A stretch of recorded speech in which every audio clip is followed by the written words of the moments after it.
Сәлем балалар, бүгін біз жылу қозғалтқыштары, яғни іштен жану қозғалтқышы туралы әңгімелесеміз. Іштен жану қозғалтқышы дегеніміз отынның жануынан бөлінген жылу энергиясын механикалық энергияға айналдыратын құрылғы. Яғни, бұл қозғалтқыштың ішінде отын жанады, сондықтан оны іштен жану қозғалтқышы деп атайды. Мұндай қозғалтқыштар күнделікті өмірде бізге өте таныс. Автомобильдерде, мотоциклдерде, ұшақтарда, кейбір кішкене генераторларда, тіпті трактор мен катерде де қолданылады. 4 тактілі іштен жану қозғалтқышының жұмыс істеу кезеңдері. Бірінші сору тактісі, сору фазасы, поршень төмен түседі.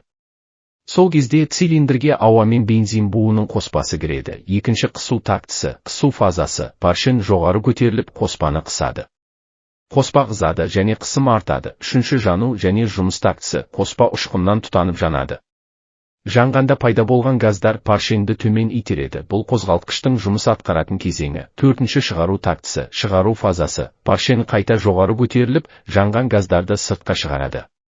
Міне, осы 4 кезең үздіксіз қайталанып тұрады. Осының арқасында қозғалтқыш иінді білікті айналдырады, ал ол дөңгелекті қозғалысқа келтіреді. Қорытындылайық, жылу қозғалтқыштары адамзаттың өмірін жеңілдеткен ұлы өнертабыстардың бірі. Олар көлік қозғалысын, ауыл шаруашылығын, өндіріс пен техникалық дамуды қамтамасыз етеді.